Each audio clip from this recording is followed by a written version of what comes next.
Halo, kembali lagi dengan saya, Ririn Yunisaga, peserta Latsar calon pegawai negeri sipil di Kementerian Agraria dan Tata Ruang, Badan Pertanahan Nasional dengan jabatan petugas ukur di Kantor Pertanahan Kabupaten Langkat.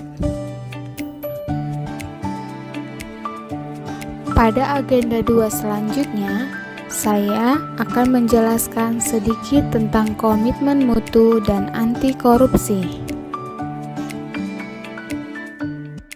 Komitmen mutu.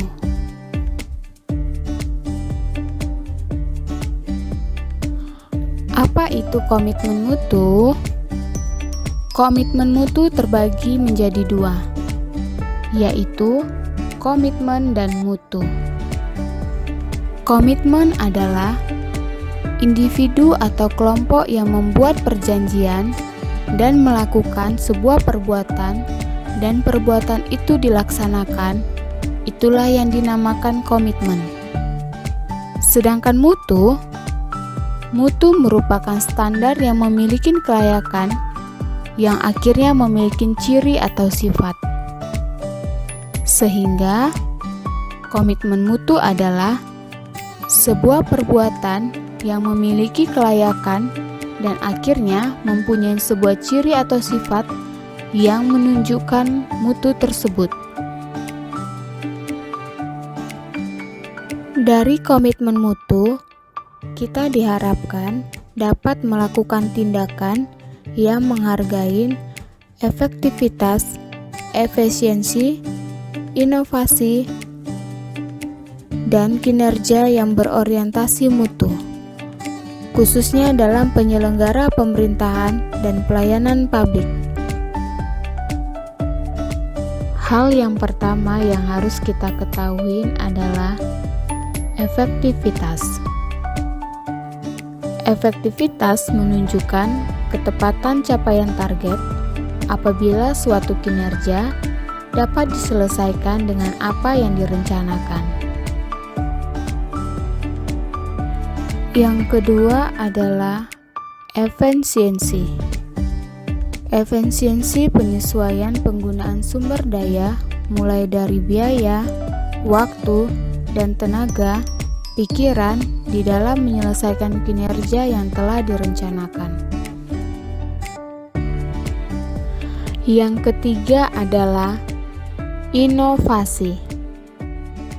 Secara umum, dapat diketahui inovasi itu perubahan perilaku atau dapat dikatakan sebagai ide, praktik, atau objek yang dianggap baru dari suatu kebiasaan yang sebelumnya.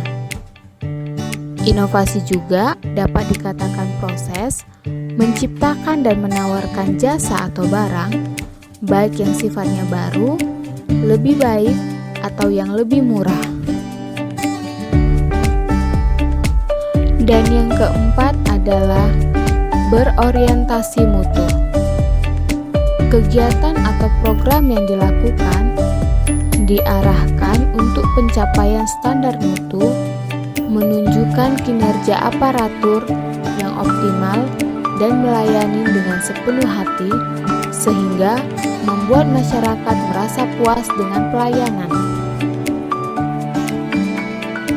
Adapun nilai-nilai dasar orientasi mutu, yang pertama, kepuasan konsumen, 2, melayani dengan hati, 3, melindungi dan mengayomi, 4, perbaikan berkelanjutan, 5, cepat, tepat, ramah.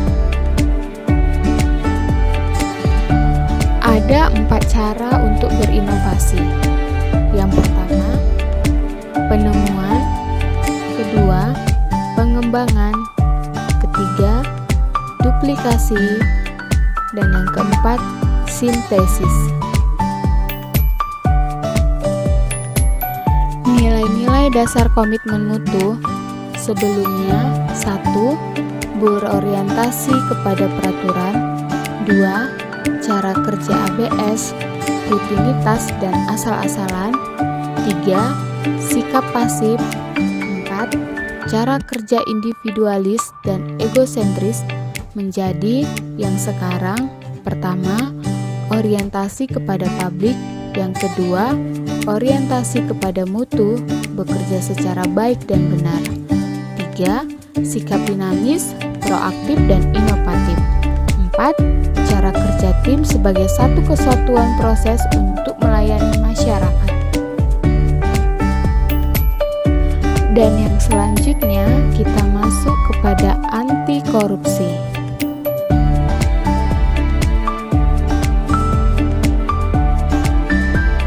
Apa itu anti korupsi?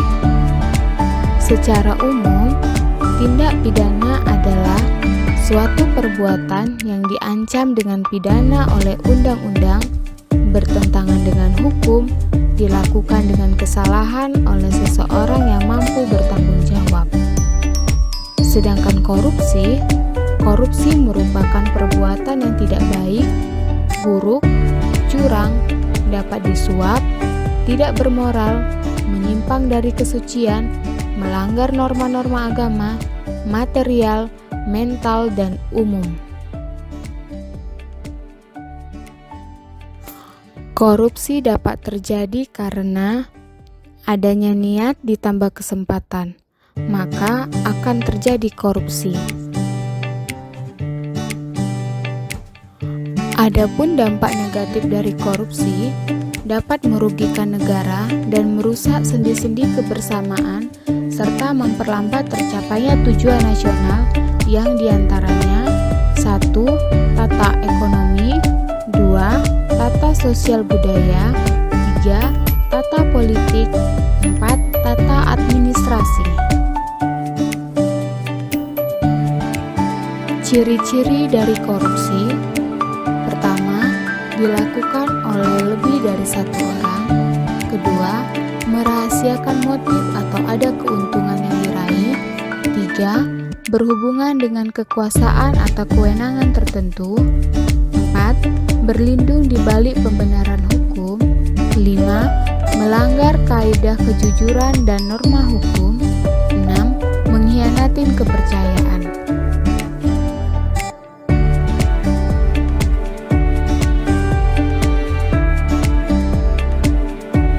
Penyebab dari korupsi itu sendiri adalah penegak hukum yang tidak konsisten, penyalahgunaan kekuasaan atau kewenangan, langkahnya lingkungan yang anti korupsi, rendahnya pendapatan penyelenggaraan negara, kemiskinan atau keserakaan, keuntungan korupsi lebih besar daripada kerugian yang ditangkap, pemberian imbalan jasa, gagalnya pendidikan agama dan etika.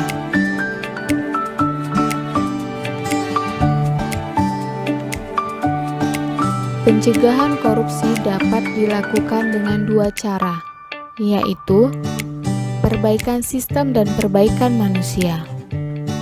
Perbaikan sistem dapat dilakukan peraturan perundangan, reformasi birokrasi, menegakkan etika profesi dan tata tertib lembaga, dan lainnya.